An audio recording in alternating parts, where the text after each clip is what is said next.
ప్రభుత్వంపై ఏడవడం తప్ప ప్రతిపక్షాలకు వేరే పని లేదంటూ మంత్రి బొత్స సత్యనారాయణ మండిపడ్డారు. వైవి సుబ్బారెడ్డి వ్యాఖ్యల్ని వక్రీకరిస్తున్నారని, రాజధాని విషయంలో తమ పార్టీ విధానం ఎప్పుడో చెప్పామని, దానికి కట్టుబడి ఉన్నామని తెలిపారు. తమ పార్టీ స్టాండ్ ఎప్పుడూ కూడా విభజన హామీల సాధించడమేనని అన్నారు. మంత్రి బొత్స సత్యనారాయణ మీడియా సమావేశం నిర్వహించారు. సమావేశంలో ఆయన మాట్లాడుతూ, హైదరాబాదు విశ్వనగరం, అక్కడ ఎవరికైనా ఆస్తులు ఉండవచ్చునని, అదేం ప్రశాంత్ రెడ్డి ఆస్తి కాదన్నారు. చంద్రబాబు అర్ధరాత్రి పారిపోయి వచ్చారు కనుకే నేడు రాజధాని లేని దుస్థితి నెలకొందన్నారు. చంద్రబాబు పాపాల వల్లే ఈ పరిస్థితి వచ్చిందని, ప్రతిపక్షాల చౌకబారు వ్యాఖ్యలపై తాము స్పందించమన్నారు. తమ పార్టీ స్టాండ్ ఎప్పుడూ కూడా విభజన హామీలు సాధించడమేనని, తాము ప్రజలకు ఏం మేలు చేశామో అది చెప్పే ఓట్లు అడుగుతాం, ఇలాంటి జిమ్మిక్కులు తమకు అవసరం లేదన్నారు. చంద్రబాబు, పవన్కు ఈ రాష్ట్రంలో సొంత ఇల్లు లేదు, కానీ వీళ్లకి ఇక్కడి రాజకీయాలు కావాలని మంత్రి బొత్స దుయ్యపట్టారు. ఉద్యోగులతో ఇప్పటికే చర్చలు జరిపామని, పెండింగ్లో ఉన్న బకాయిలు వచ్చే నెలలో ఇస్తామని చెప్పినట్లు పేర్కొన్నారు. 10 సంవత్సరాలు ఉమ్మడి రాజధాని, 10 సంవత్సరాల్లో అర్ధరాత్రి వచ్చి పరిగెట్టి ఓటుకు నోటు కేసులు వచ్చి అక్కడ వదిలేసి కట్టుబాట్లతో ఇంటికి వచ్చేసాము. చేసిన దొంగ పనికి వచ్చేసాము. అది వాస్తవం కాదా? అది దానికి మళ్ళీ సుబ్బారెడ్డి గారు ఏం చెప్పారో, ఆయన ఏమన్నారో ఒకసారి పరిశీలించుకుంటే తెలుస్తుంది. అంతేగాని అందులో పుల్ స్టాపుల్ని కామాలు తీసి ఎక్కడో మాటను పట్టుకుని దాన్ని వచ్చి అటు ఒక 10 వాక్యం ఇటు 10 వాక్యం చేర్చుకుంటారంటే ఎలాగవుతుంది? నోనో, నిజంగా మీరు వచ్చి ఆ మాట కానీ మీరు ఈ ప్రతిపక్షాలు మాట నేను తీవ్రంగా ఖండిస్తున్నాను. ఎవరైనా ఆలోచన ఉన్న వాళ్ళు ఎవరైనా మళ్ళీ ఉమ్మడి రాజధాని కొనసాగించాలని అడుగుతారండి? అంత సుబ్బారెడ్డి గారు కానీ మాకు కానీ అంత ఆలోచన లేదండి. ఇవాళ కొత్తగా రాజకీయాలకు వచ్చాము మేము. ఇష్యూ లేనప్పుడు వచ్చి ఈ ఛాలెంజ్లు తెలుసండి. ఆయన అన్ని మాటలు చెప్తాను. ఇప్పుడు ఆయన అన్ని మాట ఏంటి? మీరు వచ్చి ఎంపీగా అయితే మీ ప్రయారిటీ ఏంటని అడిగారు. మీరు రాజ్యసభ మెంబర్గా గెలిచిన తర్వాత మీ తాలూకా ప్రయారిటీ అని అడిగారు. విభజన చట్టంలో చాలా అంశాలు ఉన్నాయి. అంశాలు వచ్చి ఫుల్ఫిల్ అవ్వలేదు. ప్రత్యేక హోదా కానీ, లేకపోతే ఆ రోజు ఉమ్మడి రాజధాని ఉన్నప్పుడు వచ్చి అక్కడి నుంచి వచ్చేసాము. దాంతోపాటు రెవల్యూషన్ ఫండ్స్ రావాలి, తెలంగాణ నుంచి మాకు రావాల్సిన నిధులు కూడా ఉన్నాయి. దాంతోపాటు ఏదైతే విద్యాలయాలు ఉన్నారో అవన్నీ ఇస్తామన్నారు, ఇంకా అవన్నీ రాలేదు. ఇవన్నిటి కోసం నేను కృషి చేస్తాను అని చెప్పి మాట అన్నారు. అంతేగాని హైదరాబాద్ ఉమ్మడి రాజధాని మళ్ళీ మాకు కొనసాగించాలని కోరుతానని అన్నారు. తెలుగుదేశం పార్టీ ముఖ్య నేతలతో నారా చంద్రబాబు నాయుడు భేటీ అయ్యారు. వైఎస్ఆర్సీపీ ముఖ్య నేతలు పార్టీకి టచ్లోకి వస్తున్నారని, వచ్చిన వారందరినీ తీసుకోలేమని నేతలతో తెలిపారు.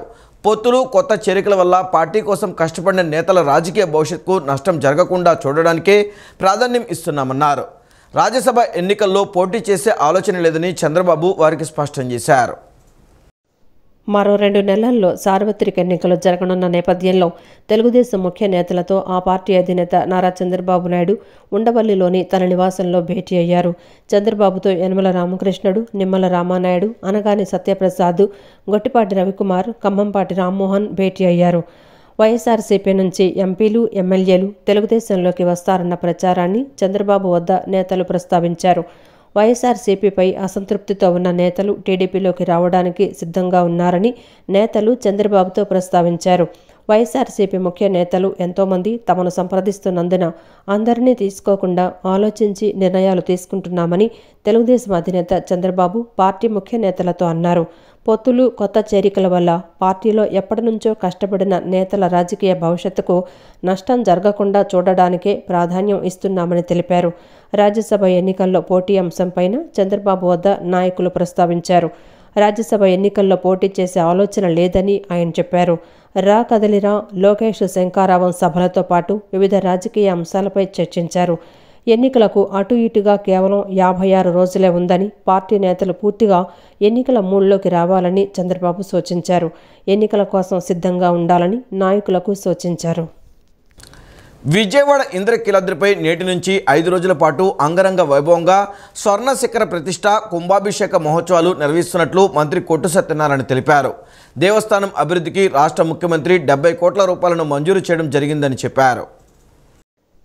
విజయవాడ ఇంద్రకీలాద్రిపై వేంచేసి ఉన్న శ్రీ దుర్గా మల్లేశ్వర స్వామివార్ల నూతన ధ్వజస్తంభ సహిత స్వర్ణ శిఖర కుంభాభిషేక మహోత్సవాలు వైభవంగా ప్రారంభమయ్యాయి. శ్రీ మల్లేశ్వర స్వామి దేవస్థానం వద్ద ఋత్వికులు, వేద పండితులు గణపతి పూజతో స్వర్ణ శిఖర పూజా కార్యక్రమాలను ప్రారంభించారు. రాష్ట్ర దేవాదాయ శాఖ మంత్రి కొట్టు సత్యనారాయణ దంపతులు పూజా కార్యక్రమంలో పాల్గొన్నారు. పూజలో పాల్గొన్న ఋత్వికులకు మంత్రి దంపతుల చేతుల మీదుగా నూతన వస్త్రాలను అందించారు. ఈ సందర్భంగా మంత్రి కోటు సత్యనారాయణ మాట్లాడుతూ 1100 ఏళ్ల చరిత్ర గల ఈ ప్రాచీన ఆలయాన్ని కోట్లాది రూపాయలతో జీర్ణోద్ధరణ చేపట్టారన్నారు. 5 రోజుల పాటు కొనసాగే ఈ ఉత్సవాలలో తొలి రోజు పూజలో తాను పాల్గొనడం ఎంతో ఆనందంగా ఉందని చెప్పారు. వేద పండితుల మంత్రోచ్చారణలు, మంగళ వాయిద్యాల నడుమ ఆగమ శాస్త్రానుసారం మహోత్సవాలు ప్రారంభమయ్యాయని చెప్పారు. ఈ నెల 18వ తేదీన వేద మంత్రాలతో శ్రీ మల్లికార్జున స్వామి దేవస్థానం పునఃప్రతిష్ఠ ధ్వజస్తంభం కార్యక్రమం అత్యంత వైభవంగా నిర్వహిస్తున్నామని చెప్పారు.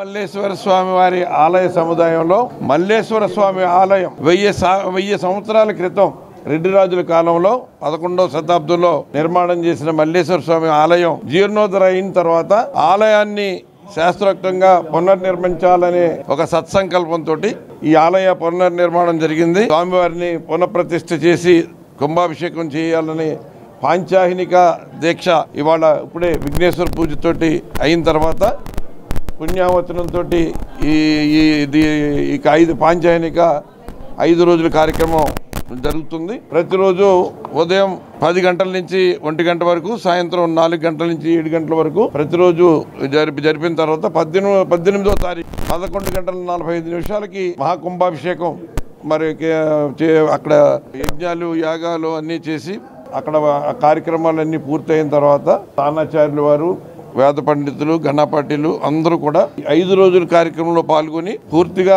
శాస్త్రయుక్తంగా వేదాల్లో చెప్పబడిందో అదే రకంగా ఈ కార్యక్రమాలన్నీ కూడా నిర్వహించడానికి తలపెట్టాం. శ్రీ దుర్గా మల్లేశ్వర స్వామి వారి దేవస్థానంలో మల్లేశ్వర స్వామి వారి ఆలయం పునర్నిర్మాణం, రాతి మండపం, రాతితో నిర్మాణం చేశారు దేవస్థానం వారు. దానిని 18వ తారీఖు ధ్వజస్తంభ ప్రతిష్ఠ, శిఖర ప్రతిష్ఠ, సుబ్రహ్మణ్యేశ్వర స్వామి, విఘ్నేశ్వర స్వామి ప్రతిష్ఠ జరుగుతున్నాయి. ఆ రోజున ఉదయం 18వ తారీఖు నాడు ఉదయం 11 గంటల 45 నిమిషాలకి ధ్వజస్తంభ ప్రతిష్ఠ జరుగుతుంది. మహాకుంభాభిషేకం జరుగుతుంది. ఎంతో అద్భుతంగా 9 గంటలకు ప్రారంభం చేసి దేవాదాయ శాఖ మినిస్టర్ గారు విఘ్నేశ్వర పూజ చేసి ఋత్విక్ వ్రణ ఇచ్చి ఆ తర్వాత దేవాలయ వైదిక సిబ్బంది అందరూ కూడా కూర్చుని విఘ్నేశ్వర పూజ, పుణ్యాహవాచన, యాగశాల ప్రవేశం చేసి మధ్యాహ్నం 4 గంటలకు అగ్నిమథన జరుగుతుంది. ఇది ధ్వజస్తంభ ప్రతిష్ఠ అయిన తర్వాత 18వ తారీఖు మధ్యాహ్నం నుంచి సుమారు 2 గంటల దగ్గర నుంచి భక్తులందరూ కూడా మల్లేశ్వర స్వామి వారిని దర్శనం చేసుకుని ఆ దుర్గా మల్లేశ్వరులందరికీ కూడా అందరూ కూడా కృపాకటాక్షలు పొందవలసిందిగా కోరుచున్నాం. ఎన్టీఆర్ జిల్లా అభివృద్ధికి అన్ని విధాల సహాయ సహకారాలు అందిస్తానని విజయవాడ ఎంపీ కేశినేని నాని అన్నారు. జిల్లా కలెక్టర్ ఢిల్లీరావు మంచి సమన్వయంతో వ్యవహరిస్తూ జిల్లాను అభివృద్ధి పదంలో నడిపిస్తున్నారని, ఆయన నేతృత్వంలో జిల్లా మరింత అభివృద్ధి సాధించాలని కోరుకుంటున్నట్లు తెలిపారు. తాగునీటి సమస్య ఉన్న ప్రాంతాలలో దాదాపు 270 గ్రామాలకు మంచినీటిని అందించేందుకు ట్యాంకర్లు ఏర్పాటు చేయడం వెనుక కలెక్టర్ కృషి ఉందన్నారు. Vijayawada MP Kesineni Nani MP LADS నిధులు 30 లక్షలతో కలెక్టరేట్లో నిర్మించనున్న సమావేశ మందిరం, రికార్డు రూముల పనులకు ఎంపీ కేశినేని నాని, జిల్లా కలెక్టర్ ఎస్ ఢిల్లీరావు శంకుస్థాపన చేశారు. ఈ సందర్భంగా ఎంపీ కేశినేని నాని మాట్లాడుతూ ముఖ్యమంత్రి ప్రజలకు పరిపాలనను మరింత చేరువ చేసేందుకు కొత్త జిల్లాలను ఏర్పాటు చేయడం జరిగిందని, జిల్లా అభివృద్ధి, ప్రజా సంక్షేమ కార్యక్రమాలు సమర్థవంతంగా అమలయ్యేలా చేయడంలో కీలకమైన కలెక్టరేట్లో వివిధ అభివృద్ధి పనులను చేపట్టడం జరుగుతోందన్నారు. ఇటీవల ఎంపీ ల్యాడ్స్ నిధులు 8 లక్షలతో ఏర్పాటు చేసిన ఎంపీ ల్యాడ్స్ ఫెసిలిటేషన్ సెంటర్ను ప్రారంభించడం జరిగిందన్నారు. ఇప్పుడు కొత్తగా సమావేశ మందిరం, రికార్డు రూముల నిర్మాణ పనులు ప్రారంభించుకోవడం ఆనందంగా ఉందన్నారు. కలెక్టర్ ఆఫీస్లో సమావేశ మందిరం నిమిత్తం కలెక్టర్ గారి అభ్యర్థన మేరకు ఇక్కడ నా ఎంపీ నిధుల నుంచి 30 లక్షలు మంజూరు చేయడం జరిగింది. అట్లాగే ఇంతకుముందు కూడా సిపిఓ గారి ఆఫీస్కి కొంత నిధులు మంజూరు చేస్తే చాలా చక్కటి భవనం, చాలా సుందరమైనటువంటి భవనం కలెక్టర్ గారు కట్టించారని ఆయనకు చాలా అభినందనలు. ముఖ్యంగా ఏంటంటే మరి ఈ జిల్లాల విభజన తర్వాత ఏదైతే ముఖ్యమంత్రి జగన్మోహన్ రెడ్డి గారు పాలనా సౌలభ్యం కోసం, ప్రజల వద్దకు పాలన కోసం జిల్లాలని 26 జిల్లాలుగా చేశారు. ఇంతకుముందు ఉన్నటువంటి 13 జిల్లాలని ఇప్పుడు 26 జిల్లాలుగా చేశారు. ఇంతకుముందు ఇది సబ్ కలెక్టర్ ఆఫీస్గా ఉండేది విజయవాడలో, బందర్లో కృష్ణా జిల్లా కలెక్టరేట్ ఆఫీస్ ఉండేది. దాని తర్వాత ఇక్కడ ఈ ఎన్టీఆర్ జిల్లాకి ఈ సబ్ కలెక్టర్ ఆఫీస్ అవటం, ఇక్కడ మరి సదుపాయాలు ఇంకా కూడా కొన్ని అవసరం అవటం, దాంట్లో కొన్ని బిల్డింగ్లు కానీ అట్లాగే మొత్తం డిస్ట్రిక్ట్ అడ్మినిస్ట్రేషన్కి కావాల్సినటువంటి నిర్మాణాలు అవసరం అవడంతో కలెక్టర్ గారి అభ్యర్థన మేరకు ఈరోజు 30 లక్షల రూపాయల నా ఎంపీ నిధుల నుంచి ఇక్కడ సమావేశం మందిరంకి ఇచ్చాం. అభివృద్ధిలో ఇప్పుడు కలెక్టర్ గారు నిజంగా కూడా చాలా గొప్పగా పనిచేస్తారు. అనంతరం జిల్లా కలెక్టర్ ఎస్ ఢిల్లీరావు మాట్లాడుతూ MP Kesineni Nani MP LADS నిధులతో కలెక్టరేట్లో పలు అభివృద్ధి పనులు చేపడుతున్నట్లు తెలిపారు. ఎంపీ కేశినేని నాని సానుకూల దృక్పథంతో వ్యవహరిస్తూ నిధులు మంజూరు చేసినట్లు వెల్లడించారు. కలెక్టరేట్లో నూతన సమావేశ మందిరం, రికార్డు రూమ్ల పనులను త్వరితగతిన పూర్తి చేయనున్నట్లు తెలిపారు. సార్, మొన్ననే ఈ సిపిఓ ఆఫీసు మన కలెక్టరేట్లో ఫెసిలిటేషన్ సెంటర్ చూస్తే ఆ బిల్డింగ్ ఎవరు వచ్చినప్పుడు కూడా కలెక్టరేట్కి వచ్చాక కొత్త బిల్డింగ్ని చూసి అరే ఇంత అందంగా ఉంది అనుకొని చెప్పేసి అన్నట్టుగా అంటున్నారు. దానికి కూడా వెంటనే చూడగానే ఎంపీ ల్యాడ్స్ ఫెసిలిటేషన్ సెంటర్ అంటున్నారు. దాంట్లో సార్ ఒక 8.5 లక్షలు అనేటువంటి ఇవ్వడం, దాంతో ఎంత బ్యూటిఫుల్గా అనేటువంటిది చేయడం. సో ఇటు సిపిఓ ఆఫీస్ చూస్తే సార్ ఎంత ఆనందంగా ఉన్నారంటే అంత ఆనందంగా అనేటువంటిది ఉన్నారు. వాళ్ళని నేను ప్రతిరోజు అప్పుడు అంతకుముందు ప్రతిరోజు ఎలా ఉండేదంటే సార్ మా ఆఫీసు మా రూము ఎక్కడ ఏంటి అనుకున్న పరిస్థితులు అనేటువంటిది ఉంది.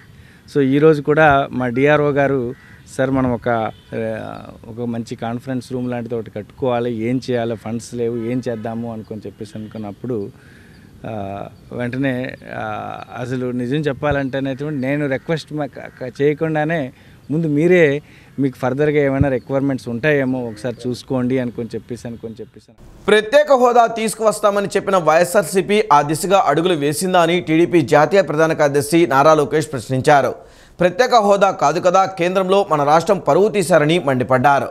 వైఎస్ఆర్సీపీలో సామాజిక సాధికారత లేదని ధ్వజమెత్తారు. పార్వతీపురం మన్యం జిల్లా చినబొండపల్లిలో నిర్వహించిన శంకారావం సభలో పాల్గొన్న టీడీపీ జాతీయ ప్రధాన కార్యదర్శి నారా లోకేష్ వైఎస్ఆర్సీపీ ప్రభుత్వంపై విరుచుకుపడ్డారు. వైఎస్ఆర్సీపీలో సామాజిక సాధికారత లేదని ధ్వజమెత్తారు. 25 ఎంపీలు గెలిస్తే ఢిల్లీ మెడలు వంచి ప్రత్యేక హోదా తెస్తామన్న వైఎస్ఆర్సీపీ 22 మంది లోక్సభ, 9 మంది రాజ్యసభ సభ్యులుంటే కేంద్రాన్ని అడిగారా అని ప్రశ్నించారు. ప్రత్యేక హోదా కాదు కదా కేంద్రంలో మన రాష్ట్రం పరువు తీసేశారని మండిపడ్డారు.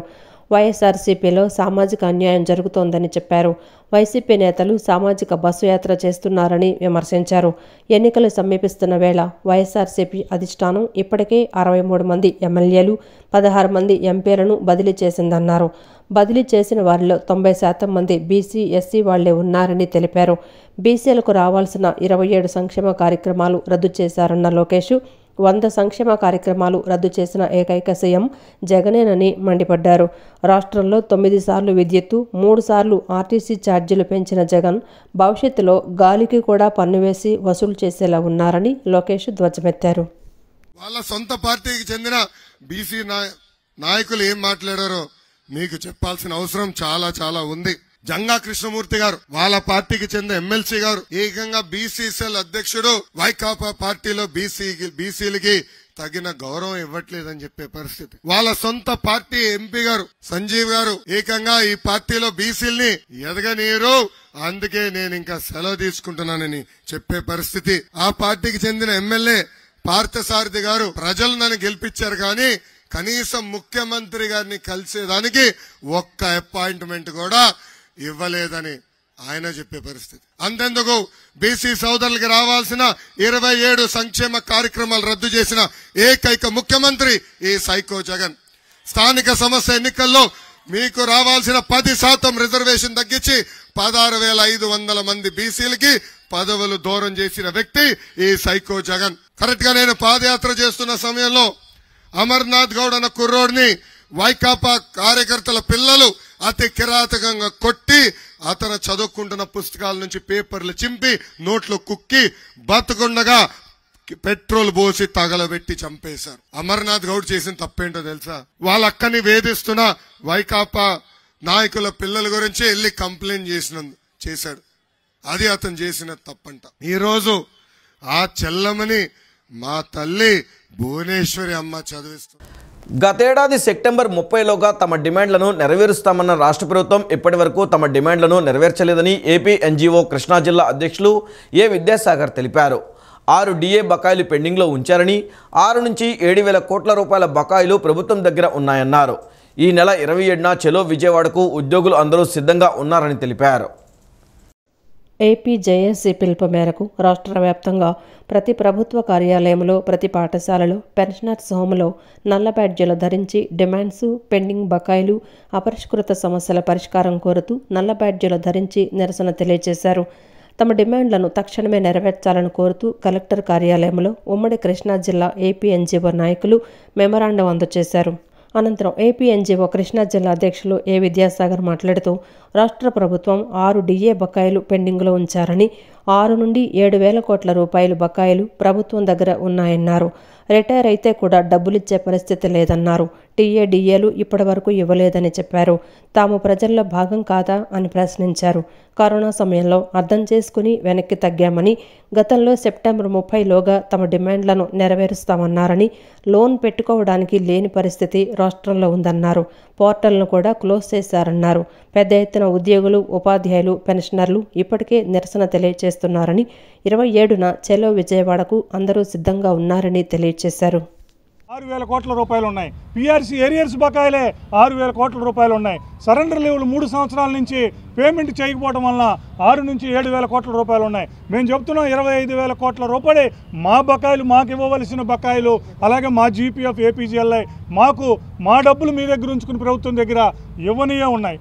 నిన్న మంత్రివర్గ సమావేశంలో కూడా మరి రాష్ట్ర జేఏసీ నాయకత్వాలతో మంత్రివర్గ సమావేశం కూడా మాట్లాడుతూ మేము 4,000 కోట్ల వరకు 31 మార్చిలోపు ఇస్తాం, మిగిలిన అన్నీ జూన్లో ఇస్తాం, ఇంకా మిగిలితే ఆ తర్వాత మీకు క్లారిటీ ఇస్తామని చెప్పడం శోచనీయమైన విషయంగా భావిస్తున్నారు. ఇది ఉద్యోగులు, ఉపాధ్యాయులు, అలాగే ఎవరైనా రిటైర్ అయితే డబ్బులు వచ్చే పరిస్థితి లేదు, ఎవరైనా చనిపోతే ఇన్సూరెన్స్ ఉండే పరిస్థితి లేదు, మేము దాచుకున్న దానికి లోన్లు పెడితే లోన్లు ఉండే పరిస్థితి లేదు. టీఏడీఏలు ప్రభుత్వం అనేక స్కీములు ఇవి పెట్టి ఇచ్చేస్తుంది. వాటి కోసం బయటకు అన్ని తిరిగితే టీఏడీఏలు ఈ 4 సంవత్సరాల్లో ఒక్కటిచ్చిన పరిస్థితి లేదు. ఇచ్చినటువంటి అన్ని హామీలను నమ్ముతూ వచ్చి మోసపోయాం. ఈ ఎన్నికల సమయం వచ్చినప్పటికి కూడా ఈ ప్రభుత్వం ఏ విధంగానూ స్పందించే పరిస్థితి కనబడట్లేదు. కాబట్టి తప్పని పరిస్థితుల్లోనే ఈ కార్యాచరణ చేపట్టాల్సిన పరిస్థితి వచ్చింది. ఈ కార్యాచరణని అమలుపరచడానికి సిద్ధంగా ఉన్నాం. ప్రభుత్వం అనేక సార్లు అయితే చర్చలు జరిపింది, కానీ ఈ చర్చలన్నింటిలో చేస్తాం అనే పదజాలం వాడారు తప్ప మళ్ళీ యథావిధిగా వాళ్ళ సహజ లక్షణాన్ని, మోసపూరితమైనటువంటి లక్షణాన్ని ప్రదర్శించారు తప్ప ఇటువంటి నిర్మాణాత్మకమైనటువంటి చర్య చేపట్టినటువంటిది లేదు. మన్మోహన్ సింగ్ గారిని కమిటీ మెంబర్గా వేస్తూ, కమిటీ అధ్యక్షులుగా చూపిస్తూ ఇవాళ వరకు వారికి ఆఫీస్ కేటాయించడం కానీ ఎటువంటి నిర్మాణాత్మకంగా చేసినటువంటి పరిస్థితి లేదు. ఇవన్నిటి దృష్ట్యా ప్రభుత్వం యొక్క చిత్తశుద్ధిని మేము అనుమానిస్తూ ఉన్నాం. మదర్ తెరీసాను ఆదర్శంగా తీసుకుని సమాజ సేవ చేసేందుకు యువత ముందుకు రావాలని సెంట్రల్ నియోజకవర్గం YCP in charge MLA Vellampalli Srinivasarao పిలుపునిచ్చారు. ఉద్యోగరీత్యా విదేశాలలో తమ తల్లిదండ్రులను దగ్గరుండి చూసుకోలేని వారికి సేవాగుణంతో ఏర్పాటు చేసే వృద్ధాశ్రమాలు చక్కగా ఉపయోగపడతాయని తెలిపారు. పాత రాజీవ్ నగర్లో నూతనంగా ఏర్పాటు చేసిన శ్రీ సాయి శ్రీనివాస శబరి వృద్ధాశ్రమాన్ని సెంట్రల్ నియోజకవర్గ YCP in charge MLA Vellampalli Srinivas లాంఛనంగా ప్రారంభించారు. వృద్ధాశ్రమంలో ఏ విధమైన సేవా కార్యక్రమాలు అందిస్తున్నారనే వివరాలను నిర్వాహకులను అడిగి తెలుసుకున్నారు. ఈ సందర్భంగా వారిని అభినందించారు. అనంతరం ఎమ్మెల్యే వెల్లంపల్లి శ్రీనివాస్ మాట్లాడుతూ వృద్ధుల కోసం వృద్ధాశ్రమం ఏర్పాటు చేయడం అభినందనీయమని తెలిపారు. మదర్ తెరీసా ఆశయాలను ముందుకు తీసుకువెళ్లే విధంగా వృద్ధాశ్రమం ప్రారంభించడం సంతోషంగా ఉందన్నారు. వృద్ధాప్యంలో ఉన్న ప్రతి ఒక్కరిని వారి కుటుంబ సభ్యులే సంరక్షించుకోవాలని, దగ్గరుండే పరిస్థితి లేని వాళ్లకే వృద్ధాశ్రమాలు ఉపయోగపడతాయని తెలిపారు. సమాజంలోని ప్రతి ఒక్కరూ సేవాగుణాన్ని అలవర్చుకోవాలని వెల్లంపల్లి శ్రీనివాసరావు సూచించారు. సేవాభావంతో సాయికాంత్, దినేష్ వృద్ధాశ్రమం ఏర్పాటు చేసి అన్ని రకాల సౌకర్యాలు ఏర్పాటు చేశారన్నారు. ఈరోజు విజయవాడ సెంట్రల్ నియోజకవర్గంలో వృద్ధులకి ఒక చక్కటి వృద్ధాశ్రమాన్ని సాయి శ్రీనివాస శబరి వృద్ధాశ్రమం అని చెప్పని దీన్ని ప్రారంభించడం జరిగింది. ఇది చాలా చక్కగా అంతా కూడా రూపకల్పన చేశాడు. సాయి, దినేష్ అని చెప్పి ఇద్దరు చాలా చక్కగా ఒక సేవా మార్గంతో ఏదైతే మదర్ తెరీసా గారి యొక్క ఆశయాలు ఉన్నాయో వాటిని కూడా ముందుకు తీసుకెళ్లే విధంగా దాదాపు 40 మంది వృద్ధులు ఉండడానికి అన్ని రకాల ఫెసిలిటీస్తో వాళ్ళకి ఉండడానికి చక్కటి అకామిడేషన్స్ కానీ, అదేవిధంగా వాళ్ళకి కావాల్సిన ఫుడ్ కావచ్చు, మెడికేషన్ కావచ్చు, అన్ని రకాలుగా కూడా వాళ్ళకి మంచిగా చూసుకోవడానికి ఈ యొక్క ప్రతి ఒక్కళ్ళు కూడా ఈ వృద్ధాశ్రమం వినియోగించుకోవాలని మనస్ఫూర్తిగా కోరుకున్నాను. ఎందుకంటే కొంతమంది తల్లిదండ్రులకి పిల్లలు ఎక్కడో వేరే చోట ఉండడం, వాళ్ళకి అక్కడికి వెళ్ళే అవకాశం లేకపోవడం, అటువంటి వాళ్ళందరికీ కూడా ఇది ఉపయోగపడుతుంది. కాబట్టి ప్రతి ఒక్కళ్ళు ఈ వృద్ధాశ్రమాన్ని వినియోగించుకోవాలని చెప్పని కొంచెం ఇదంతా కూడా సర్వీస్ మోటో కూడా చేస్తా అని చెప్తున్నారు. కాబట్టి మంచిగా ఇది ఈ యొక్క వృద్ధాశ్రమం చాలా మంచిగా నడవాలని మనస్ఫూర్తిగా కోరుకుంటున్నాను. అనంతరం ఈ కార్యక్రమంలో వైసీపీ నాయకులు మోదుగుల గణేష్ మాట్లాడుతూ సాయికాంత్, దినేష్ ఇరువురు కలిసి వృద్ధాశ్రమం ఏర్పాటు చేసి వృద్ధులకు అన్ని సౌకర్యాలు కల్పించడం ప్రశంసనీయమన్నారు. సేవాభావంతోనే ఈ వృద్ధాశ్రమాన్ని ఏర్పాటు చేశామని, తమ సేవలు మరింతగా ముందుకు తీసుకువెళ్లేందుకు కృషి చేస్తామని దినేష్ తెలిపారు. శబరి వృద్ధాశ్రమం పెట్టినట్టు మరి ఎవరైతే వాళ్ళిద్దరు ఉన్నారో సాయి దినేష్ గారికి ఇద్దరు కూడా అభినందనలు తెలియజేస్తున్నాం. ఇలాంటి ఆశ్రమం మా డివిజన్లో మా నాయకులు మా ఎమ్మెల్యే గారు ఎల్లంపల్లి శ్రీనివాసరావు చేతిలో జరగడం మాకు చాలా సంతోషంగా ఉంది. అలాగే సార్ చెప్పినట్టుగా మరి పిల్లలు ఎక్కడో విదేశాల్లోనో ఇతర రాష్ట్రాల్లోనో ఎక్కడో ఉద్యోగ రీత్యా వెళ్ళాల్సి వస్తుంది. మరి తల్లిదండ్రులను ఎవరు చూసుకునే లేని పరిస్థితులు ఉన్న వాళ్ళకి ఇలాంటిది బాగా ఉపయోగపడుతుంది. అంతేకాకుండా కొంచెం పేదలను కూడా వాళ్ళ దృష్టిలో పెట్టుకొని కొంచెం సర్వీస్ మోటోతో చేస్తే ఇంకా ఈ ఏరియాలో కూడా మీకు మంచి పేరు ఉంటుందని, మరి దీన్ని చక్కగా నడపాలని చెప్పి వారిని అభినందిస్తూ, ఇది పేదల కొరకు మేము కృషి చేసుకుంటూ దీన్ని బిల్డ్ చేసుకోవాలని అనుకున్నాం sir. Sri Sai Srinivasa Sabari old age home. దీన్ని ముందుకెళ్ళాలని, పెద్దలతో ఆశీస్సులన్నీ మా మీద ఉండాలని, దేవుడి దయ అందరి దీవెనలతో చల్లగా ఇది ఉండాలని, ముందుకెళ్ళాలని మనస్ఫూర్తిగా కోరుకుంటూ ఆహ్వానిస్తున్నాను సార్. జగన్ పాలనలో అందిస్తున్న సంక్షేమ పథకాలతో రాష్ట్ర ప్రజలందరూ సంతోషంగా ఉన్నారని విజయవాడ పశ్చిమ నియోజకవర్గ సమన్వయకర్త షేక్ ఆసిఫ్ తెలిపారు. వైసీపీ ప్రభుత్వంలో సంక్షేమంతో పాటు అభివృద్ధి జరుగుతుందని అన్నారు. సంక్షేమం, అభివృద్ధి చేస్తున్న వైసీపీకే ప్రజలను ఓటు అడిగే హక్కు ఉందని పేర్కొన్నారు. విజయవాడ పశ్చిమ నియోజకవర్గం 47వ డివిజన్లో Saint Thomas English medium high school నుంచి నియోజకవర్గ వైఎస్ఆర్సీపీ సమన్వయకర్త షేక్ ఆసిఫ్ గడప గడపకు కార్యక్రమం నిర్వహించారు. నగర మేయర్ రాయన భాగ్యలక్ష్మి, 47వ డివిజన్ కార్పొరేటర్ గోదావరి గంగ వైసీపీ నాయకులతో కలిసి షేక్ ఆసిఫ్ గడప గడపకు వెళ్లి వైసీపీ ప్రభుత్వం చేసిన అభివృద్ధి సంక్షేమాన్ని ప్రజలకు వివరించి కరపత్రాలు పంపిణీ చేశారు. ఈ సందర్భంగా ఆయన మాట్లాడుతూ పశ్చిమ నియోజకవర్గంలో పెద్ద సమస్యలు లేవని ప్రజలే చెప్తున్నారని, ఉన్న చిన్న చిన్న సమస్యలను కూడా అధికారుల దృష్టికి తీసుకువెళ్లి పరిష్కరించడం జరుగుతుందన్నారు. అభివృద్ధి సంక్షేమం చేశాం కాబట్టే ప్రజల్లోకి వెళ్లి ఓటు అడుగుతున్నామని అన్నారు. టీడీపీ జనసేనకు ఓటు అడిగే హక్కు లేదన్నారు. టీడీపీ జనసేన పార్టీ అధినేతలు పొత్తుల కోసం ఢిల్లీ చుట్టూ తిరుగుతున్నారని, తమ పొత్తు ప్రజలతోనేనని తెలిపారు. పశ్చిమ నియోజకవర్గంలో వైసీపీ భారీ మెజారిటీతో గెలుస్తుందని, పశ్చిమ నియోజకవర్గాన్ని జగన్మోహన్ రెడ్డికి కానుకగా ఇస్తానన్నారు. ముందుకు వెళ్ళి ఏదైతే అభివృద్ధి ఉందో అభివృద్ధి చేసి చూపించి మరి అడుగుతున్నాం మేము ఓటు. తప్పకుండా ప్రజల ఆశీర్వాదం జగనన్న మీద ఉంటుంది. తప్పకుండా మళ్ళీ జగన్ గారికి సీఎం చేసుకుంటామని చెప్తున్నారు. వాళ్ళు కేవలం ప్రజలకి పట్టించుకోకుండా వాళ్ళు ఢిల్లీ చుట్టూ ప్రదక్షిణలు చేస్తున్నారు పొత్తుల కోసం. మా పొత్తు ఒకటే, ప్రజలతోనే మా పొత్తు. ప్రజలు మమ్మల్ని ఆశీర్వదిస్తున్నారు. తప్పకుండా మళ్ళీ ఈ సంవత్సరంలో మళ్ళీ జగన్మోహన్ రెడ్డి గారు మళ్ళీ ముఖ్యమంత్రి అవుతారు. అయ్యా మేము జగనన్ననే మేము గెలిపించుకుంటాం, మాకు చాలా ఆనందంగా ఉంది, మేమందరం సంక్షేమ పథకాల వల్ల మేము లబ్ధి చెందుతున్నామని చెప్పి చెప్పడం జరుగుతుంది. అలాగే విజయవాడ పశ్చిమ నియోజకవర్గంలో భారీ మెజార్టీతో వైఎస్ఆర్సీపీ జెండా రెపరెపలాడుద్ది. తప్పకుండా ఈ యొక్క సీటుని జగన్మోహన్ రెడ్డి గారికి గెలిచి నేను కానుకగా ఇస్తానని చెప్పేసి మీడియా ద్వారా తెలియపరచుకుంటాను. అనంతరం మేయర్ రాయన భాగ్యలక్ష్మి మాట్లాడుతూ అభివృద్ధి సంక్షేమం చూసి ఓటు వెయ్యండి అని అడిగే ధైర్యం తమకే ఉందన్నారు. గత టీడీపీ 5 ఏళ్ల పాలనలో ఎటువంటి అభివృద్ధి జరిగింది, జగనన్న పాలనలో ఎటువంటి అభివృద్ధి జరిగింది ప్రజలు గమనిస్తున్నారని తెలిపారు. 5 ఏళ్ల పాలనలోన ఏం అభివృద్ధి జరిగింది, ఈ 5 ఏళ్ల పాలనలో మన ప్రీతం నాయకులు ముఖ్యమంత్రి వర్యులు జగన్మోహన్ రెడ్డి గారు వచ్చిన తర్వాత ఏ రకమైన అభివృద్ధి సంక్షేమం అన్నది విజయవాడ నగరం అందుకుంది అన్నది ఒక్కసారి ప్రజలు గమనించాలి. ప్రజలు గమనించి 40 ఏళ్లగా కొండ ప్రాంతం అభివృద్ధికి నోచుకోకుండా ఉంది. గత 5 ఏళ్ల కాలంలో ఏ ఒక్క ఎమ్మెల్యే కానీ, ఎంపీ కానీ, మినిస్టర్ కానీ, లేదా ఒక ఎమ్మెల్సీ కానీ, ఒక కార్పొరేటర్ కానీ చూసిన దాఖలాలు లేవు. అలాగే ఎక్కడ వేసిన గొంగలు అక్కడే ఉంది. కానీ వైఎస్ఆర్సీపీ పార్టీ వచ్చిన తర్వాత జగనన్న పాలనలోన పూర్తి స్థాయిలో వెల్లంపల్లి గారి ఆధ్వర్యంలోన అభివృద్ధి అన్నది విజయవాడ పశ్చిమ నియోజకవర్గం చూసింది. రాబోయే కాలంలో షేక్ ఆసిఫ్ గారి పాలనలో కూడా పూర్తి స్థాయిలో పశ్చిమ నియోజకవర్గం అభివృద్ధి పదవులోకి తీసుకెళ్తామని తెలియజేస్తున్నాను.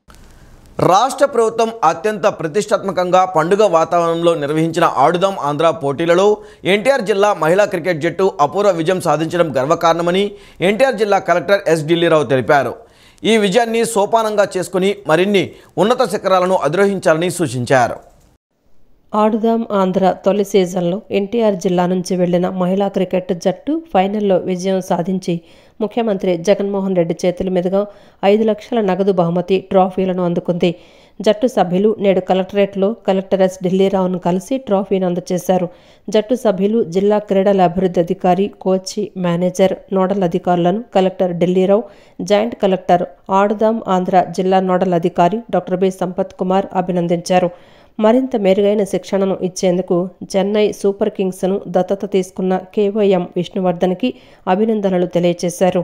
ఈ పోటీల్లో విజయం సాధించిన ఎన్టీఆర్ జిల్లా మహిళల క్రికెట్ జట్టు భవిష్యత్తులో జాతీయ, అంతర్జాతీయ స్థాయి పోటీల్లో పాల్గొని సత్తా చాటి జిల్లా, రాష్ట్రం, దేశానికి మంచి పేరు తీసుకురావాలని సూచించారు. ఆడుదాం ఆంధ్ర పోటీల్లో సాధించిన విజయం అందించిన స్ఫూర్తితో కొత్త ఉత్సాహంతో నిరంతర సాధన చేసి పెద్ద పెద్ద టోర్నీల్లో విజయం సాధించాలని ఆకాంక్షించారు. శ్రీ వైష్ణవ మహాదివ్య క్షేత్రంలో రథసప్తమి వేడుకలు అత్యంత వైభవంగా కన్నుల పండుగ నిర్వహించనున్నామని శ్రీ వైష్ణవ మహాదివ్య క్షేత్ర సేవా సంఘం కార్యదర్శి దుప్పగుంట్ల శ్రీనివాసరావు తెలిపారు. ఈ నెల 16వ తేదీ శుక్రవారం నాడు రథసప్తమిని పురస్కరించుకుని నిర్వహించే సూర్యనారాయణ స్వామి వార్ల వాహన సేవ కార్యక్రమంలో భక్తులు పెద్ద సంఖ్యలో పాల్గొనాలని ఆయన పిలుపునిచ్చారు. గుంటూరు జిల్లా తాడేపల్లి మండలం పెనుమాక గ్రామంలో వెంచేసి ఉన్న శ్రీ వైష్ణవ మహాదివ్య క్షేత్రంలో శ్రీ వైష్ణవ మహాదివ్య క్షేత్ర సేవా సంఘం ఆధ్వర్యంలో విలేకరుల సమావేశం నిర్వహించారు. రథసప్తమి సందర్భంగా నిర్వహించనున్న కార్యక్రమాలకు సంబంధించిన పోస్టర్ను సేవా సంఘం అధ్యక్షులు చలివాది మల్లికార్జునరావు, కార్యదర్శి దూపగుంట్ల శ్రీనివాసరావు, కోశాధికారి శ్రీరెడ్డి ఉమామహేశ్వర గుప్తా, సభ్యులు పేర్ల సరోజ, శ్రీ కళ్యాణ వెంకటేశ్వర స్వామి ఆలయ కమిటీ చైర్మన్ మాజేటి వెంకట దుర్గాప్రసాద్, సంఘం సభ్యులు ఆవిష్కరించారు. ఈ సందర్భంగా చలివాది మల్లికార్జునరావు, దూపగుంట్ల శ్రీనివాసరావు మాట్లాడుతూ శ్రీ వైష్ణవ మహాదివ్య క్షేత్రంలో నూతనంగా నిర్మించిన శ్రీ సూర్యనారాయణ స్వామివారి దేవాలయంలో ఈ ఏడాది రథసప్తమి వేడుకలు వైభవంగా నిర్వహించనున్నామని తెలియజేశారు. తమ దివ్యక్షేత్ర ప్రాంగణంలోని కళ్యాణ వెంకటేశ్వర స్వామివారి దేవాలయ ప్రాంగణంలో గల మాడవీధులలో ఉదయం 6 గంటల నుంచి రాత్రి 7 గంటల వరకు అంగరంగ వైభవంగా జరుగుతాయని వివరించారు. సూర్యప్రభ వాహన సేవ, చిన్నశేష వాహన సేవ, గరుడ వాహన సేవ, హనుమత్ వాహన సేవ, చక్రస్నానం, కల్పవృక్ష వాహన సేవ, సర్వభూపాల వాహన సేవ, చంద్రప్రభ వాహన సేవ కార్యక్రమాలు జరుగుతాయని పేర్కొన్నారు. రథసప్తమిని పురస్కరించుకొని 108 పాత్రలతో పాయస హవీర్ యజ్ఞ మహోత్సవం నిర్వహించనున్నామని, భక్తులు స్వయంగా స్వామివారికి పాయసాన్ని నైవేద్యంగా అందించవచ్చని తెలియజేశారు. ఈ వేడుకలు మార్చి 10వ తేదీ వరకు కొనసాగనున్నాయని తెలియజేశారు. భక్తులు పెద్ద ఎత్తున ఈ కార్యక్రమంలో పాల్గొని స్వామివార్ల దివ్యాశీస్సులు పొందాలని కోరారు. శ్రీ వైష్ణవ మహాదివ్య క్షేత్రం నందు రేపు 16వ తారీఖు రథసప్తమి సందర్భంగా స్వామివారిని 7 వాహనాల్లో మాడవీధులందు తిరగడం, అలాగే మరి మధ్యాహ్నం ఇందాక సెక్రటరీ గారు చెప్పినట్టుగా చక్రస్నానం, తదుపరి ప్రసాదాలు, అలాగే ఈ కొత్త బిల్డింగ్లో రేపు ప్రారంభించబోయే అన్నదాన భవనంలో 108 దంపతులు ప్రసాదం తయారు చేసి ఆ రోజున స్వామివారికి నైవేద్యం పెట్టి అక్కడి నుంచి ప్రసాదం పంపిణీ చేస్తారు. మరి ఈ విశేషమైనటువంటి కార్యక్రమంలో అందరూ పాల్పంచుకొని ఆ భగవంతుని సేవలో ఉండాలని చెప్పి నేను ప్రార్థిస్తూ 7 వాహనాలతో స్వామివారి కార్యక్రమం పూర్తవుతుంది. అట్లానే మధ్యాహ్నం 1 గంట నుంచి 2 గంటల మధ్యలో శ్రీచక్ర స్థానం స్వామివారి తిరుమలలో కోనేరులో ఎలా జరుగుతుందో అక్కడ తీర్థంలో ఇక్కడ కూడా ప్రత్యేకంగా కోనేరుని ఏర్పాటు చేసుకొని స్వామివారికి తిరుమంజన కార్యక్రమం చక్రస్థానాన్ని ఏర్పాటు చేయడం జరుగుతుంది. అట్లానే విశేషంగా రేపు ఎల్లుండి ఉదయం 10 గంటల మధ్యలో ఇక్కడ నూతనంగా మేము ఏర్పాటు చేసిన బిల్డింగ్లో అన్నదాన భవనం కట్టబోతున్నాం. అటువంటి బిల్డింగ్లో 108 మంది దంపతుల చేత 11 గంటలకి పొంగలి ప్రసాదాన్ని స్వయంగా వారు తయారు చేసి వారందరికీ కూడా 108 గిన్నెలతో 108 పొయ్యిలతో ఏర్పాటు చేసి ఆ ప్రసాదాన్ని చక్రస్థానం జరిగేటువంటి దేవాలయ ప్రాంగణానికి వారందరూ దంపతులుగా విచ్చేసి ఆ ప్రాంగణానికి వచ్చి స్వామివారికి ముందు ఎదురొస్తారు. టీడీపీ పొలిట్ బ్యూరో సభ్యులు, సెంట్రల్ నియోజకవర్గ ఇన్ఛార్జ్ బోండా ఉమామహేశ్వరరావు పెద్ద అవినీతిపరుడు, అహంకారితో పాటు నోటి దురుసు ఎక్కువగా ఉన్న వ్యక్తి అని మాజీ డిప్యూటీ మేయర్ గోగుల రమణారావు అన్నారు. బోండా ఉమా అవినీతి దాహానికి అప్పటి టీడీపీలో పలువురు ప్రజాప్రతినిధులు, నాయకులు బలైపోయారని విమర్శించారు. నగరంలోని సెంట్రల్ నియోజకవర్గంలోని ఆంధ్రప్రభ కాలనీలోని నియోజకవర్గం వైసీపీ ఇన్ఛార్జి వెల్లంపల్లి శ్రీనివాసరావు కార్యాలయంలో మాజీ డిప్యూటీ మేయర్ గోగుల రమణారావు విలేకరుల సమావేశాన్ని నిర్వహించారు. ఈ సందర్భంగా గోగుల రమణారావు మీడియాతో మాట్లాడుతూ 2 సార్లు ఎమ్మెల్యేగా గెలిచి ఒకసారి మంత్రిగా పనిచేసిన ఎమ్మెల్యే వెల్లంపల్లి శ్రీనివాసరావుపై అవినీతికి బ్రాండ్ అంబాసిడర్ బోండా ఉమా విమర్శలు చేయటం దయ్యాలు వేదాలు వల్లించినట్లు ఉందని తెలిపారు. 2014 ఎన్నికల ముందు బోండా ఉమా హైదరాబాద్లో తిష్టవేస్తే తామంతా కలిసి అతనికి ఎమ్మెల్యే టికెట్ ఇవ్వాలని ధర్నాలు నిరసనలు చేస్తే చంద్రబాబు బీఫార్మ్ ఇచ్చారని గుర్తు చేశారు. బోండా ఉమాకు ఎన్నికల ముందు ఎంత ఆస్తి ఉంది, తర్వాత ఎంత ఆస్తి కూడగట్టారో లెక్కలు చెప్పాలన్నారు. బోండా ఉమాకి పేదవాళ్లు, దళితులు, బీసీలు, మైనార్టీలంటే చులకన భావన ఉంటుందని, వాళ్ళని ఇష్టమొచ్చినట్లు పరుష పదజాలంతో దూషిస్తారని పేర్కొన్నారు. వచ్చే ఎన్నికల్లో ఎంపీ కేశినేని నాని సీటు ఉంటుంది, నీకే సెంట్రల్ నియోజకవర్గం నుంచి ఉండదని, ఒకవేళ సీటు ఇచ్చినా నీ బాధితులంతా కలిసి ఓడిస్తారని గోగుల రమణారావు జోస్యం చెప్పారు. పార్లమెంటు సభ్యుడు 2 సార్లు పార్లమెంటు సభ్యుడిగా గెలిచిన నాని గారి నుంచి, అలాగే 2 సార్లు ఎమ్మెల్యేగా గెలిచి ఒకసారి మంత్రిగా పనిచేసిన వెల్లంపల్లి శ్రీనివాసరావు గారు ఆయన మీద 2 రోజులుగా అవాకులు చవాకులు పేలుతున్నాడు. ఇతను ఎంత అవినీతి పరుడు అంటే, ఇతను 2014లో తెలుగుదేశం పార్టీ ఎమ్మెల్యేగా హైదరాబాద్ లో టెస్ట్ వేసి కూర్చుంటే టికెట్ ఇవ్వాలని చెప్పి నేను ధర్నా చేశా బోండమ్మాకి. అలాగే ఆనాడు కేసీఆర్ నాని గారు బోండమ్మాకు టికెట్ ఇస్తేనే నేను ఎంపీగా నామినేషన్ వేస్తానని చెప్పిన విషయం బోండమ్మ మర్చిపోయాడేమో కానీ ప్రజలు మర్చిపోలే. 2014లో నీకు ఎమ్మెల్యే సీట్ వచ్చింది, నీకున్న ఆస్తి ఏంటి? కామాక్షి సిమెంట్ లో నీ షేర్ అమ్ముకున్నావు, విజయవాడలో స్థలం అమ్ముకున్నావు. ఇది 2014లో నీ పరిస్థితి. 2014 నుంచి 2019 దాకా మొగలరాజపురంలో ఒక పెద్ద విల్లా కట్టించావు, ఉత్తరాంధ్రలో ఒక ఫామ్ హౌస్ కట్టించావు, వన్ టౌన్ లో ఒక హోటల్ కాంప్లెక్స్ కట్టించావు, గొల్లపూడిలో ఒక కళ్యాణ మండపం, వారధికి అటుపక్క క్యాపిటల్ వే లాడ్జి కట్టించావు. నేను ఒకటే అడుగుతున్న బోండమ్మని, 5 సంవత్సరాల్లో నువ్వు ఏం పీకితే ఎన్ని సంపాదించావో చెప్పాలి. మీ స్టిక్కర్లు మీరే చింపేసుకుని టీడీపీ సెంట్రల్ నియోజకవర్గం ఇన్ఛార్జ్ బోండా ఉమాపై మాజీ మంత్రి వెల్లంపల్లి శ్రీనివాసరావు అబండాలు వేయడం ఎంతవరకు కరెక్ట్ అంటూ 63వ డివిజన్ టీడీపీ నాయకులు ప్రశ్నించారు. సెంట్రల్ నియోజకవర్గం లెజెండ్ నాయకుడు బోండా ఉమామహేశ్వరరావుపై లేనిపోని ఆరోపణలు చేస్తే ఊరుకోమని తగిన బుద్ధి చెప్తామని హెచ్చరించారు. నగరంలోని అజిత్ సింగ్ నగర్ సెంట్రల్ నియోజకవర్గ టీడీపీ కార్యాలయం నందు 63వ డివిజన్ మహిళా నాయకురాలు దుర్గా పలువురు టీడీపీ నాయకులు కలిసి విలేకరుల సమావేశాన్ని నిర్వహించారు. బోండా ఉమాకు చెందిన దొంగల బ్యాచి వైసీపీ స్టిక్కర్లు పీకేశారని వెల్లంపల్లి శ్రీనివాసరావు అవాకులు చవాకులు పేలటంపై మండిపడ్డారు. మీ స్టిక్కర్లు మీరే పీక్కొని బోండా ఉమాపై పార్టీ శ్రేణులు నిందవేస్తున్నారని మండిపడ్డారు. సాధారణంగా డివిజన్లో పర్యటించినప్పుడు స్థానికంగా సమస్యలు తెలుసుకొని వాటిని పరిష్కరించాలి తప్ప ఒక ఉద్దేశపూర్వకంగా బోండా ఉమాపై విమర్శలు చేసి వెల్లంపల్లి నీచమైన రాజకీయాలకు తెరతీశారని ధ్వజమెత్తారు. గత 10 రోజులుగా మంచినీటి సరఫరా లేదని, 10 రోజుల పాటు పైప్ లైన్లలో మురుగునీరు కలిసి స్వచ్ఛమైన నీరు సరఫరా లేక తీవ్ర ఇబ్బందులు పడుతున్నామని, మరోపక్క డ్రైనేజీ సమస్యలు, దోమల బెడద అధికంగా ఉండి ప్రజలు డయేరియా, డెంగ్యూ బారిన పడి ప్రజలు నరకయాతన పడుతుంటే వాటి గురించి పట్టించుకోకుండా ఇలాంటి పనికిమాలిన విమర్శలు చేస్తున్నారని ధ్వజమెత్తారు. తోలు తీస్తామని వెల్లంపల్లి పిచ్చి పిచ్చి మాటలు మాట్లాడుతున్నారని, వారికి దమ్ము ధైర్యం ఉంటే దుర్గగుడి 3 సింహాలు, అమ్మవారి చీరలు ఏ విధంగా మాయం చేశారో చెప్పాలని డిమాండ్ చేశారు. తీసేశారు, మా రేషన్ కార్డు తీసేశారు, మా ఇంట్లో పిల్లలు జ్వరాలతో మూలుగుతున్నారు, దోమలు కుడుతున్నాయి అని చెప్పేసి ప్రజలు మా దగ్గర వాపోతున్నారు. దోమల మందు కొట్టించండి అమ్మ. మంచినీటి సరఫరా కూడా లేకపోతే మా నాయకులు వీలైనంత వరకు ఎవరు తోచినంత వరకు వాళ్ళు 10 రోజుల పాటు సొంత నిధులతో మంచినీటి ట్యాంకులు అనేది తెప్పించి ప్రజలకు సహాయం చేశారు. ఇప్పటికి కూడా 63వ డివిజన్లో బురద నీరు వస్తుంది. ఆ బురద నీటి మూలన ప్రతి ఒక్కళ్ళింట్లో డయేరియా పేషెంట్లు ఉన్నారు, పసిపిల్లలు వాంతులు విరేచనాలతో బాధపడుతూ ఉన్నారు. తెలుగుదేశం పార్టీ కార్యకర్తలని ఉమాగారు అన్ని చీరలను దొంగలు అంటున్నావు. అసలు ఇప్పుడు పచ్చి నియోజకవర్గంలో నేను ఎందుకు ఇవ్వలేదు? ఆ అమ్మవారి చీరలు ఎక్కడికి వెళ్ళినాయని దొంగ నిన్ను అడుగుతారని, ఆ అమ్మవారి గుళ్ళో ఎత్తేసిన వెండి సింహాలే ఎక్కడ పెట్టారో దొంగ నిన్ను అడుగుతారని, నిన్ను దొంగ అంటారని చెప్పి నువ్వు అక్కడి నుంచి పారిపోయొచ్చు ఇక్కడికి వచ్చి మేము నిజాయితీగా బోండా ఉమా గారు అనుచరులుగా సెంట్రల్ నియోజకవర్గంలో ఓడిపోయిన దగ్గర నుంచి ప్రతి క్షణం నుంచి ఉమా గారు అదేవిధంగా ప్రతి ఒక్క డివిజన్లో ఉన్న దాదాపు 100-150 మంది కార్యకర్తలు కంటికి రెప్పలాగా డివిజన్ని అదేవిధంగా సెంట్రల్ నియోజకవర్గాన్ని కాపాడుకుంటూ ఉంటే మమ్మల్ని నువ్వెవరా వచ్చిగా అంటానికి. నాణ్యమైన రుచికరమైన స్వీట్స్ను అందిస్తూ నగరవాసుల ఆదరాభిమానాలను చూరగొన్న చెర్రీ స్వీట్స్ అండ్ బేకరీ సంస్థ విజయవాడ గురునానక్ రోడ్లో నూతన బ్రాంచ్ను ఏర్పాటు చేసింది. సువిశాలమైన ప్రాంగణంలో ఏర్పాటు చేసిన చెర్రీస్ను సంస్థ అధినేత తుమ్మల రవి ప్రారంభించారు. తమ వద్ద అన్ని రకాల స్వీట్స్ బేకరీ ఐటమ్స్ లభిస్తాయని తెలియజేశారు.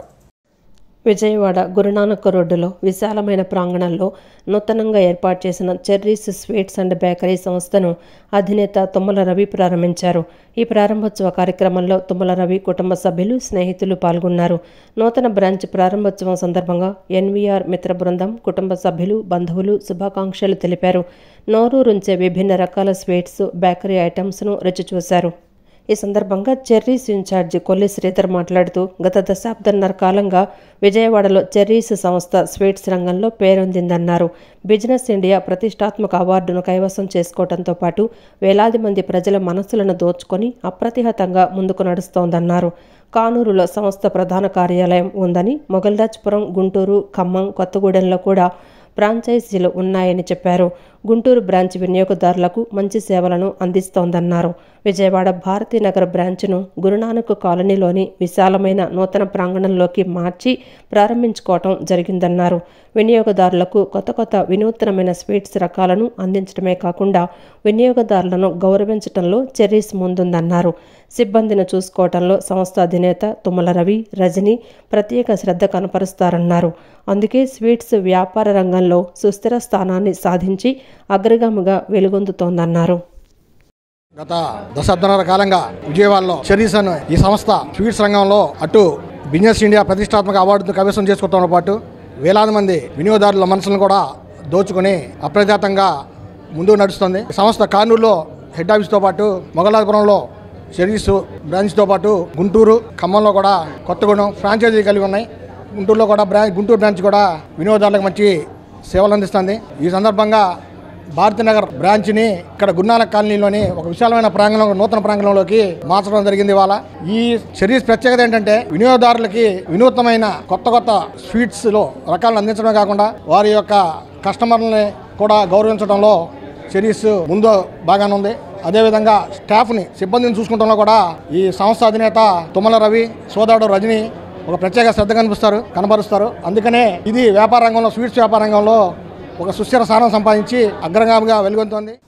ఈ వార్తలు ఇంతటితో సమాప్తం. నమస్కారం.